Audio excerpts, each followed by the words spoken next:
Hello class, good morning. My name is Ankit Kumar and I welcome you all in our YouTube platform channel. जैसा कि आपको पता चल गया है कि जो हमारा लोकसभा का जो चुनाव था उसका रिजल्ट आ चुका है और इस बार के रिजल्ट ने सबको साफ कर दिया है कि किसी एक की डिक्टेटरशिप नहीं चल सकती।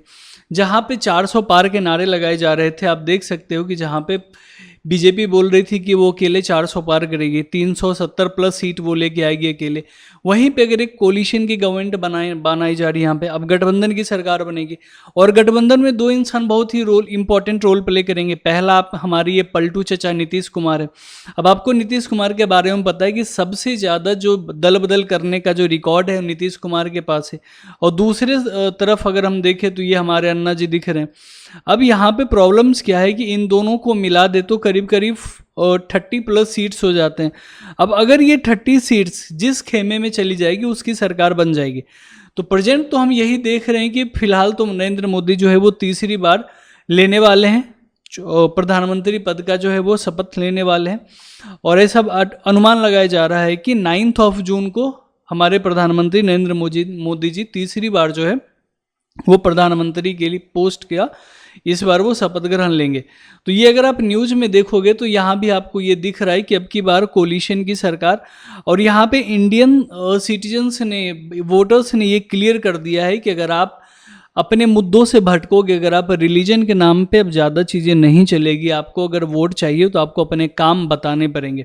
और देखो जब ये एलाइज की बात होती है ना, तो एनडीए गठबंधन के अंदर दो लोग जो हैं, ये दो प्रोमिनेंट लोग जो आपको दिख रहे हैं जिनके साथ ही गठबंधन बनाया जा रहा है। एक नायडू जी हो गए, चंद्रबाबू नायडू, जो कि तेलुगु देशम पार्टी के लीडर हैं, और दूसरा बिहार के चीफ मिनिस्टर नीतीश कुमार आपको दिखे। तो इन दोनों का ही कहीं ना कहीं जो रिश्ता है वो आपको बहुत ही खराब दिखा है इससे पहले कि जितने भी इन्होंने कोलिशन की सरकारें बनाई है। तो आगे देखना है कि ये कब तक ये सरकार टिक पाती है। प्रेजेंट अगर मैं सिनेरियो की बात करूं तो हमने ये देखा था कि जब 2014 में मोदी जी इलेक्ट होके आए थे तो उससे पहले जितनी भी सरकार बनी थी उसमें कहीं ना कहीं आपको एक कोलिशन गवर्नमेंट ही दिखा था। अगर इससे पहले देखें ना तो लास्ट 34 ईयर्स में आपको करीब करीब कोलिशन गवर्नमेंट ही बहुत सारे जगहों पे देखने को मिली थी। उसके बाद फाइनली 2014 में नरेंद्र मोदी आते हैं 2014 में, और 10 साल जो होती है ये सिंगल मेजोरिटी पार्टी बन के यहाँ पे आती है। और सिंगल पार्टी होती है जो 270 प्लस सीट्स लेके आती है और बिना किसी कोलिशन के सरकार में रहते हैं। और चूंकि बिना किसी कोलिशन के थे, इनके पास मेजोरिटी थी, तो हमने कई सारी चीज़ें देखी जो कि नहीं होनी चाहिए थी। फॉर एग्जांपल अगर हम बिल्स की बात करें तो लोकसभा के अंदर या राज्यसभा के अंदर बहुत सारे बिल्स अनएनिमसली पास कर दिए गए, उसके ऊपर वोटिंग तक नहीं कराई गई थी।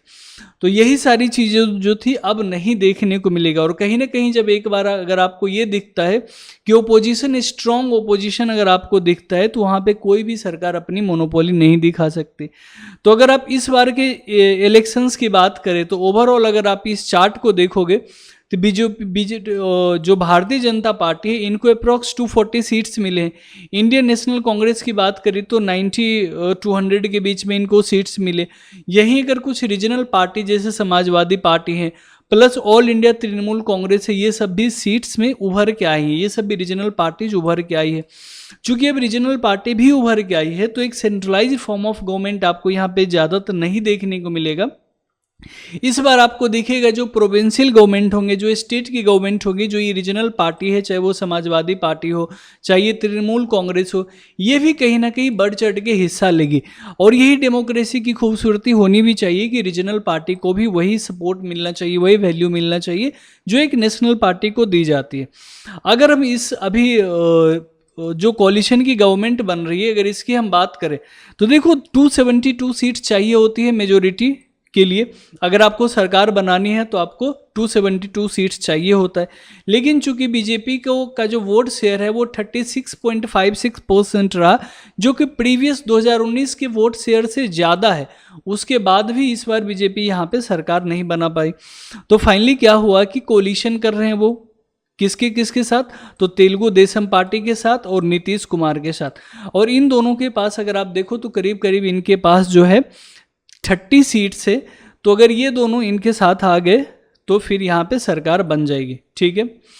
और अगर आगे की बात करें, जो इंडिया ब्लॉक है जो अपोजिशन में बैठने जा रही है, तो कहीं ना कहीं ये हमारे लिए अच्छी बात है कि पहली बार हमें यहाँ पे ये देखने को मिला, क्योंकि 2014 की अगर बात करें तो ओपोजिशन वहाँ पे था ही नहीं। 19 में बचे खुचे ओपोजिशन भी खत्म हो गए थे, सिर्फ 52 सीट्स मिले थे ओपोजिशन को। लेकिन यहाँ पे अगर देखो तो एक अच्छा खासा ओपोजिशन हमें देखने को मिला है।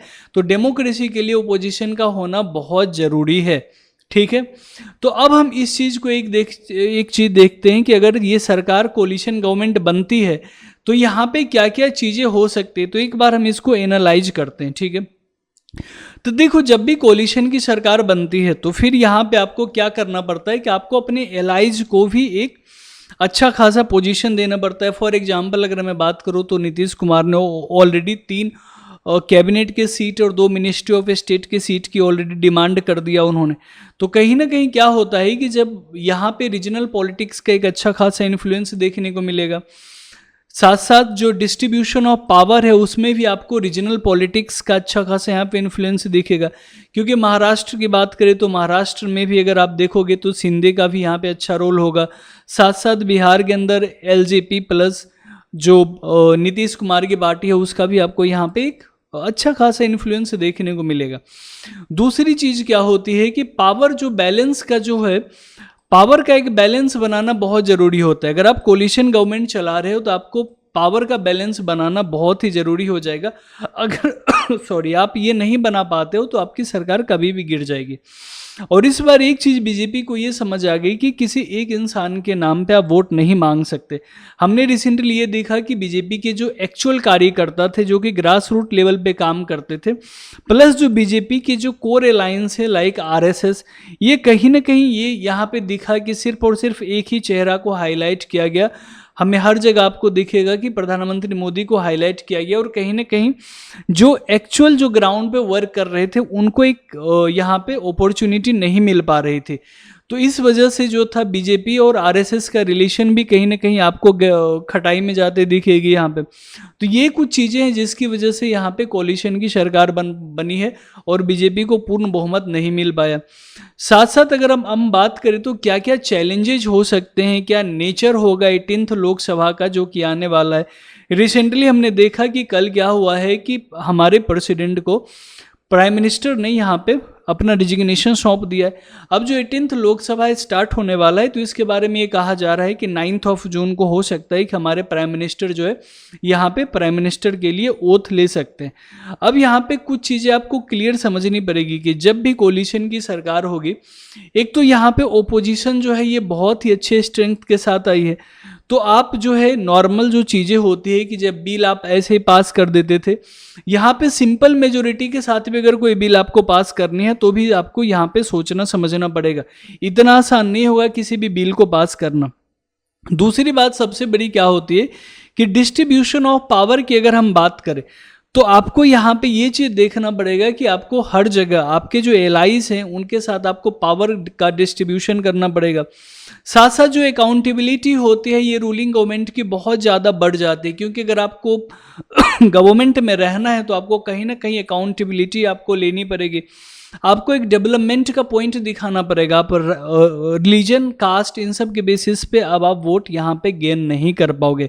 आपको बहुत ही ज़्यादा बैलेंस बना के चलना होगा, ठीक है। तो ये कुछ चीज़ें हैं जो अब यहाँ पे चैलेंजेस भी देखने को मिलता है।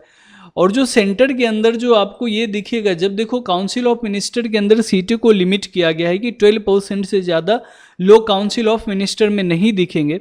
लेकिन जब कोलिशन की सरकार बनती है तो जो भी रीजनल पार्टी है वो डिमांड करती है कि हमें कैबिनेट के अंदर भी सीट चाहिए साथ साथ मिनिस्ट्री ऑफ स्टेट्स के अंदर भी सीट चाहिए।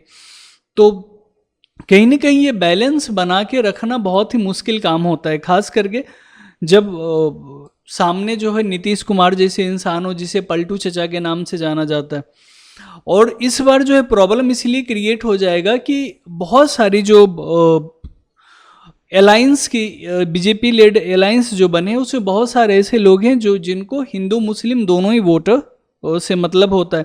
तो जो बार बार बोल रहे थे बीजेपी वाले कि यहाँ पे हम क्या करेंगे कि यूनिफॉर्म सिविल कोड लेके आएंगे, तो ये पास होना, इस बिल को पास करना कहीं ना कहीं अब थोड़ा सा खड्डे में जाता हुआ दिख रहा है। क्योंकि इस बिल को अब आसानी से पास नहीं किया जा सकता। दूसरी चीज़ें क्या हो रही थी, जगदीप धनखड़ ने ये बोला था कि जुडिशियल ओवररीच हो रहा है। जो जुडिशरी है वो कॉन्स्टिट्यूशन में और लेजिस्लेचर को जो कंट्रोल करने की कोशिश कर रही है, तो वहाँ भी हम रिफॉर्म करेंगे। तो चूंकि यहाँ पे मेजोरिटी नहीं है बीजेपी के पास, तो ये रिफॉर्म करना भी मुश्किल होगा। और जो मेन इंपॉर्टेंट है कि जो जब से भारतीय जनता पार्टी है तब से वो वन नेशन वन इलेक्शन को काफ़ी ज़्यादा सपोर्ट कर रही है, इसके बारे में वो बार बार बात कर रहे। तो यहाँ पे वन नेशन वन इलेक्शन को भी अब इतने आसान नहीं होगा इस चीज़ को यहाँ पे कवर करना, ठीक है। अगर लास्ट 10 साल की बात करें तो लास्ट 10 साल में भारतीय जनता पार्टी ने जितने भी बिल्स पास किए, चाहे वो मनी बिल हो, चाहे वो सिंपल बिल हो, या चाहे वो कॉन्स्टिट्यूशनल अमेंडमेंट बिल हो, इनके पास एक अच्छी खासी एब्सोल्यूट मेजोरिटी देखने को मिलती थी, तो वो आसानी से बिल को पास कर देते थे, वॉइस वोट से भी बिल को पास कर देते थे। लेकिन अब यही चीज़ है कि आगे के जो 5 साल होने वाले, इसमें बिल्स को पास करना बहुत ही मुश्किल होने वाला है। और सबसे बड़ी तो प्रॉब्लम ये है कि जो ये कोलिशन की सरकार बनी है, अगर आप इस कोलिशन में देखोगे तो ये दो चेहरे जो आपको दिख रहे हैं यहाँ पे, एक जो हमारे यहाँ पे जो आपको ये चेहरा दिख रहा है नीतीश कुमार का, और दूसरा ये चेहरा दिख रहा है चंद्रबाबू नायडू का। तो ये नीतीश कुमार का इनका रिकॉर्ड है, ये करीब करीब 8 बार अपने इस टर्म में, पिछले 10 सालों में बात करें तो करीब करीब 8 बार इन्होंने दल बदल किया है। तो कहीं ना कहीं ये बहुत बड़ा मेजर इशू है कि ये कब तक चलता है। और सेकेंड प्रॉब्लम ये भी है कि बीजेपी का भी अपना एक असूल है कि 75 ईयर्स से ऊपर के जो लोग हैं वो प्राइम मिनिस्टर नहीं बनेंगे। तो कहीं ना कहीं ये भी चीज़ दिख रही है कि नरेंद्र मोदी जी की अगर जो प्राइम मिनिस्टरशिप है ये 1.5 साल से ज़्यादा चलेगी नहीं। तो बहुत सारी चीज़ें होने वाली आगे, हमें देखना है कि एक बार पहले एक ओथ एंड अफर्मेशन हो जाए, एक बार दोबारा से ये प्राइम मिनिस्टर अपॉइंट हो जाए, उसके बाद फिर हम देखते हैं कि हमारे पॉलिटिक्स के अंदर क्या क्या चेंजेज आते हैं। एक चीज़ तो हमें ये समझना होगा कि जनता इतनी समझदार हो चुकी है कि आप उनको अब जाति और धर्म के नाम पे उनको डाइवर्ट नहीं कर सकते, उनको अब डेवलपमेंट के ऊपर ही आपको वोट लड़ना पड़ेगा। तो कहीं ना कहीं इस बार के इलेक्शन से ये चीज़ प्रूव हो गया कि डेमोक्रेसी कहीं ना कहीं इंडिया के अंदर अभी भी ये सर्वाइव कर रही है। और अगर आप डिक्टेटर बनने की कोशिश करोगे तो आपको इंडिया की जो पब्लिक है वो आपको कुर्सी से उतार फेंकेगी, ठीक है। पब्लिक का राज डेमोक्रेसी में होता है और इस बार ये प्रूव भी कर दिया गया है पब्लिक के द्वारा। तो आपके क्या स्टेटमेंट है, आपकी क्या थिंकिंग है कि इस बार जो हुआ है वो किस हद तक सही हुआ है, ये आप कमेंट बॉक्स में बताना ना भूलिएगा। और बाकी की अपडेट, अगर आगे कुछ और अपडेट होती है, कोलिशन बनती है, एक बार गठबंधन की सरकार बन जाए, तो फिर हम इसके ऊपर एक ब्रीफ वीडियो लेके आएंगे जिसमें हम काउंसिल ऑफ मिनिस्टर को एक्सप्लेन करेंगे और टर्म के बारे में आपको समझाएंगे कि कैसे काम वगैरह किया जाएगा, ठीक है। तो मिलते हैं अगले सेशन में, बने रहिए हमारे साथ, तब तक के लिए थैंक यू सो मच।